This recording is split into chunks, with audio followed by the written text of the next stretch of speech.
नमस्कार, जय श्री कृष्णा। आज मैं इस वीडियो में आपको बताने जा रही हूँ कि यदि आप वृषभ लग्न और वृषभ राशि के जातक हैं तो आप हमारे इस वीडियो को ज़रूर देखें। सबसे पहले आपको हम बताएंगे कि अगर आपके लग्न के प्रथम भाव में, ठीक है, आप यहाँ पर देखें, लग्न के प्रथम भाव में यदि 2 नंबर विद्यमान है तो आपका जो लग्न है वृषभ है और वृषभ राशि के जो जातक होते हैं उन पर सबसे ज़्यादा शुक्र का प्रभाव होता है। ठीक है, अब आप देख लें कि लग्न आपका शुक्र है और आपके भाग्य का जो स्वामी है वह शनि है और आपके पंचम भाव का स्वामी बुध है। ठीक है, वह आपकी विद्या, बुद्धि, ज्ञान, लव, रोमांस, यह आपके जीवन में मान प्रतिष्ठा, ये सब क्या है, आपका लग्न और पंचम भाव है। ठीक है, आप अपनी बुद्धि, ज्ञान और अपने एफर्ट से, अपनी मेहनत से जो अर्जित करते हैं, तब आपका यहाँ पर भाग्य क्या है, साथ देता है। और जब भाग्य साथ देता है तो इन 2 चीज़ों में आपके जीवन में सबसे ज़्यादा शुभता प्राप्त होती है। तब आप एक सही मायने में फाइटर बन के और अपने लक्ष्य को प्राप्त करते हैं। ठीक है, तो इस विषय की अगर जानकारी आपको लेनी है तो अंत तक आप हमारे इस वीडियो को ज़रूर देखें। तो सबसे पहले हम बताएंगे कि यदि आप वृषभ लग्न और वृषभ राशि के जातक हैं तो शनि और बुध, यह 2 सबसे शुभ ग्रह आपकी जन्मपत्री में होते हैं। गुरु, चंद्रमा और शुक्र यह अशुभ ग्रह होते हैं, क्योंकि गुरु आपके बर्थ चार्ट का एकादश और आपके अष्टम भाव का स्वामी है। चंद्रमा आपके तृतीय भाव का स्वामी है और बुध आपके द्वितीय और बुध आपका शुभ ग्रह नहीं, शुभ ग्रह है। गुरु, शुक्र और चंद्रमा यह शुभ नहीं होते हैं। शुक्र आपके षष्ठ और आपके लग्नेश हैं। ठीक है, तो अब शुक्र को भी अब देख लें कि लग्नेश है लेकिन फिर भी यह शुभ नहीं है लग्न के अकॉर्डिंग अगर हम देखते हैं तो। ठीक है, लेकिन हमारे शास्त्रों में आया है कि जब लग्नेश 6, 8, 12 में चला जाए, 6, 8 में भी चला जाए तो भी वह शुभ अशुभ की श्रेणी में नहीं आता है। तो हम यहाँ पर क्या कहेंगे, इसको सामान्य स्थिति में जानेंगे। तो यदि आप वृषभ लग्न और वृषभ राशि के जातक हैं तो सबसे पहले हम लग्न की चर्चा करेंगे, क्योंकि लग्न और लग्नेश ये 2 सबसे इम्पॉर्टेंट प्लैनेट हैं और यह आपके बर्थ चार्ट में द्वादश भाव में राहु के साथ जाकर मेष राशि में विद्यमान है। अब शुक्र जब भी द्वादश भाव में लग्नेश आपका चला जाएगा राहु के साथ तो क्या करेगा, आपको रिलेशनशिप में यहाँ पर बहुत सावधानी बरतनी है। ठीक है, सबसे पहले आपको, क्योंकि वह आपका सप्तमेश भी है और राहु के साथ संबंध बना रहा है। राहु जब भी द्वादश में आएगा तो बहुत सारे उल्टे सीधे काम को यहाँ पर कराता है। इस बात का ध्यान आपको रखना है और खासकर धन हानि से 2-4 कराता है। अब धन क्या है आपका, आपका धन आपका चरित्र है, आपकी विद्या है, आपका पैसा है, आपका आर्थिक पक्ष है, आपका स्वास्थ्य है। इन सब चीज़ों में थोड़ी बहुत कमी जरूर से लाएगा जब राहु शुक्र के साथ संबंध बनाएगा। और 12वें भाव में शुक्र क्या करेंगे, शुक्रदेव चूंकि राहु के साथ संबंध बना रहे मेष राशि, इन चीज़ों के साथ धन की स्थिति आपकी अच्छी करेंगे। ठीक है, तो धन के परिप्रेक्ष्य में आपको बिल्कुल से चिंता करने की जरूरत नहीं है। शुक्रदेव यहाँ पर धन दे रहे हैं, लेकिन आपको रिलेशनशिप में सावधानी बरतनी है, अपने संबंधों में सावधानी बरतनी है, क्योंकि कुछ गलती ना हो जाए और हमें उसका पछतावा रह जाए। ठीक, अब हम आपको बताएंगे कि सबसे शुभ प्लैनेट क्या है, बुध और शनि। तो पंचम भाव की बात हम करेंगे। यही आपकी विद्या है, यही आपका ज्ञान है, यही आपकी बुद्धि है, जिससे कि आप जून 2022 में अपने आप को प्रतिस्थापित कर सकते हैं। ठीक है, तो बुध क्या है, बुध की स्थिति आपके बर्थ चार्ट में लग्न में आकर बैठा है। अब ये बहुत शुभ स्थिति है बुध, और बुध क्या करेंगे, शुक्र क्या करेंगे। शुक्र को पहले मैंने बताया 23 मई से 18 जून तक मेष राशि में रहेंगे। ठीक है, मेष राशि में 18 जून के बाद वह आपके यहाँ पर लग्न में आ जाएंगे। 13 जुलाई तक वह वृषभ में रहेंगे। तो लगभग 18 जून से 13 जुलाई तक 27-28 दिन तक वह आपके लग्न में आकर बैठेंगे। लग्नेश स्वयं लग्नेश लग्न में आ जाएंगे तो उसकी शुभता को बढ़ाएंगे। और यहाँ पर रिलेशनशिप मैंने पहले ही बताया कि अदर रिलेशनशिप अगर अदर कास्ट में है या कुछ इस तरह की बातें आपके दिमाग में चले तो यहाँ पर सावधानी बरतनी है। ठीक, अब बुध के विषय में मैंने बताया 25 अप्रैल से 2 जुलाई तक वृषभ राशि में यह रहने वाला है। ठीक है, 2 जुलाई तक, यानी पूरे जून के महीने में बुध यहीं पर बैठेगा। आपका पंचमेश, आपका ज्ञान, आपका आपकी संतान, आपका रोमांस, लव, जो भी आपका है, आपके संबंध, आपकी शिक्षा, इसका स्वामी लग्न में बैठेगा। और 10 मई से वक्री होगा 3 जून तक।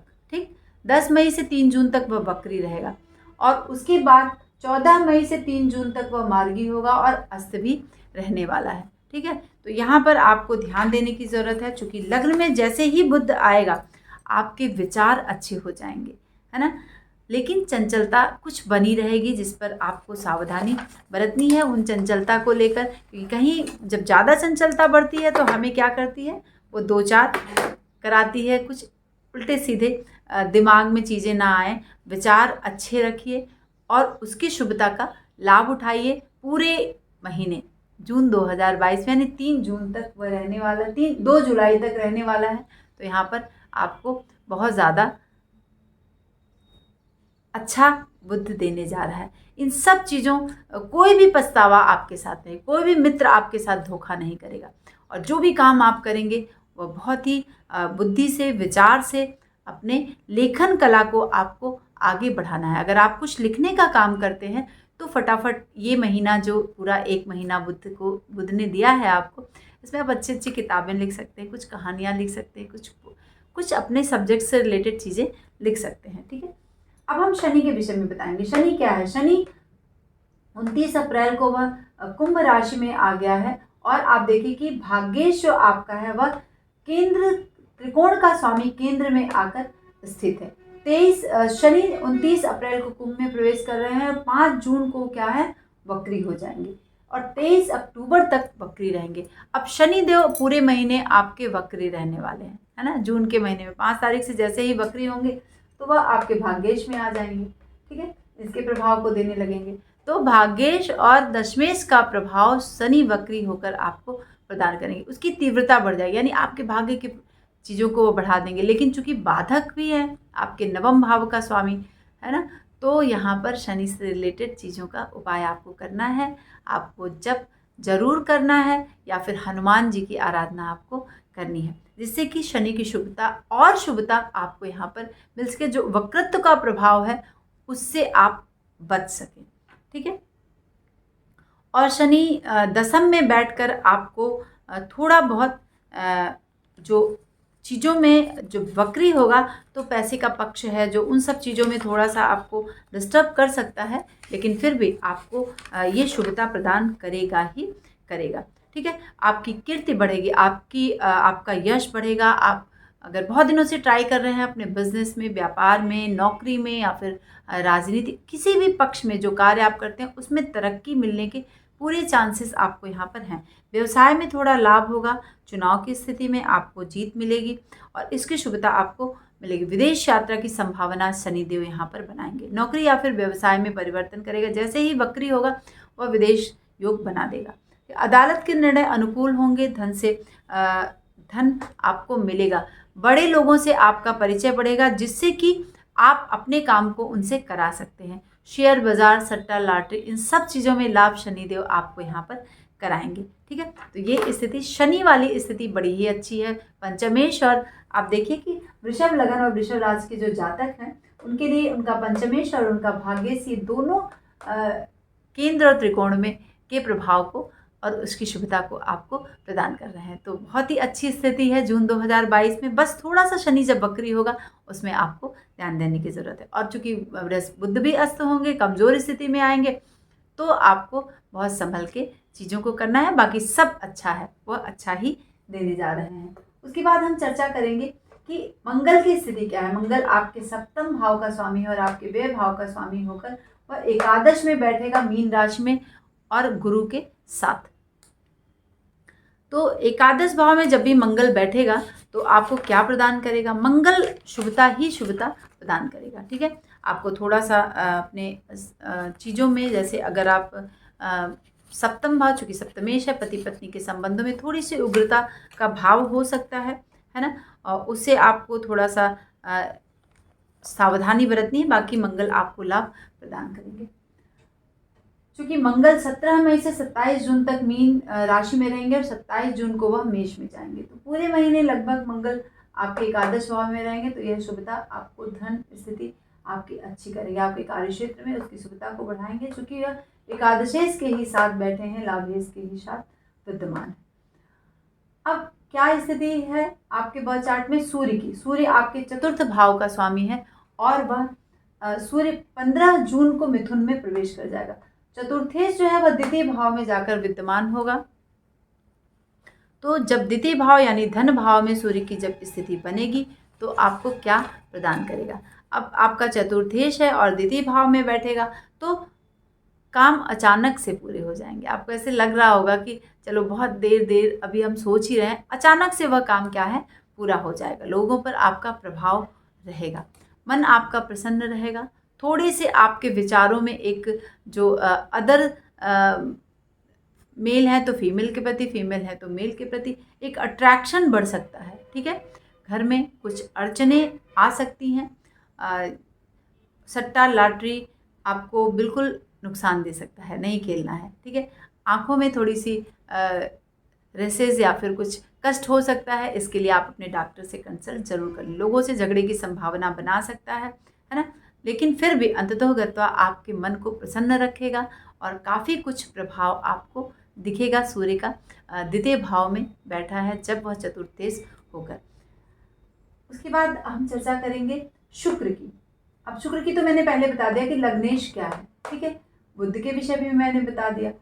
तो अब अशुभता कहाँ करेगा? अब गुरु क्या है? गुरु आपके अष्टम और एकादश भाव का स्वामी होकर एकादश मीन राशि में ही बैठा हुआ है, मंगल के साथ संबंध और युति बनाकर। बृहस्पति जब भी एकादश भाव में बैठता है तो संतान पक्ष या फिर धन का पक्ष अच्छा करता है। ठीक है, तो अगर आपका विवाह नहीं हो रहा है बहुत दिनों से तो विवाह की संभावना बना रहा है ना, और संतान या फिर उसकी संभावनाओं को बनाएगा। बहुत दिनों से संतान के विषय में विचार कर रहे हैं तो संतान होने के चांसेस। अगर आप विद्यार्थी हैं तो भी विद्या के क्षेत्र को बढ़ा देगा, क्योंकि उसकी दृष्टि जो है वह पंचम भाव पर पड़ रही है। मंगल भी पंचम भाव को देख रहा है और गुरु भी पंचम भाव को देखेगा, और यह 13 अप्रैल से मीन राशि में संचरण कर रहा है। ठीक है, तो ये स्थिति आपकी अच्छी रहेगी। संपत्ति, संतान, तरक्की, ये सब चीज़ें क्या है आपको गुरुदेव बृहस्पति देने, आपके व्यवसाय को बढ़ाएंगे। सट्टा लॉटरी इन सब में अगर आप पैसे लगाते हैं तो अच्छा होगा, लेकिन सूर्य क्या है वहाँ पर थोड़ी सी चीज़ों को रोक रहा है। लेकिन फिर भी आपको गुरुदेव बृहस्पति चूँकि 1, 2, 3, 4, 5 लगाने के लिए आपके पराक्रम को बढ़ाएंगे और पंचम दृष्टि पर बुद्धि को आपके संतुलित करेंगे और आपको अपने कार्य को कराएंगे, जो भी कार्य में आप विद्यमान है और जो भी कार्य आप वहाँ पर कर रहे हैं। ठीक है, तो यहाँ पर आपको इन बातों का खास ख्याल रखना है। ठीक है, या फिर अगर आपको संपत्ति चाहिए तो संपत्ति के लिए गुरुदेव बृहस्पति एकादश में बैठकर बहुत अच्छा दे रहे हैं जून 2022 में। अगर संतान की संपत्ति है आपके पास बहुत ज़्यादा, इसकी कोई रिक्वायरमेंट नहीं है, तो संतान पक्ष आपका मजबूत होगा और आप ब्लेस भगवान से मांग सकते हैं, ले सकते हैं कि हमको ये चीज़ें प्रदान करिए। ठीक है, तो आपके लिए गुरुदेव बृहस्पति भी शुभता प्रदान करें, चूँकि एकादश भाव में है। अब राहु और केतु के विषय में हम बताएंगे। राहु और केतु 18 महीने एक राशि में विद्यमान होते हैं। चूँकि मार्च से इसके प्रभाव शुरू हो गए हैं और एग्जैक्ट 12 अप्रैल से वह अपने प्रभाव को मेष राशि में राहु देने जा रहा है और दे रहा है, और केतु जो है वह तुला राशि में अपने प्रभाव को दे रहा है। तो यहाँ पर राहु और केतु का चूँकि द्वादश में बैठा है तो राहु केतु को आपको थोड़ा सा यहाँ पर बैलेंस करना है ना। द्वादश में राहु धन पक्ष को अगर अचानक से कहीं खर्चे बढ़ रहे हैं तो उस पर आपको कंट्रोल करना है। ठीक है, और छठे भाव में केतु देव तो धन का लाभ कराने ही जा रहे हैं। चूँकि तुला राशि में बैठे हैं तो उतना फ्लो से नहीं करेंगे, लेकिन फिर भी वह आपको धन प्रदान करेंगे। राहु डिस्टर्ब करेंगे लेकिन केतु धन आपको प्रदान करेंगे। तो अगर आप हमारे इस वीडियो को पसंद करते हैं, आपको अच्छा लगता है, तो प्लीज़ अपने दोस्तों में साझा करें और हमें कमेंट के माध्यम से बताएं कि क्या ऐसी स्थिति आपके पूरे जून 2022 में रही है और क्या पॉजिटिव था आपके साथ और क्या नेगेटिव था हमारे बताए के अनुसार। ठीक है, तो नमस्कार, जय श्री कृष्णा।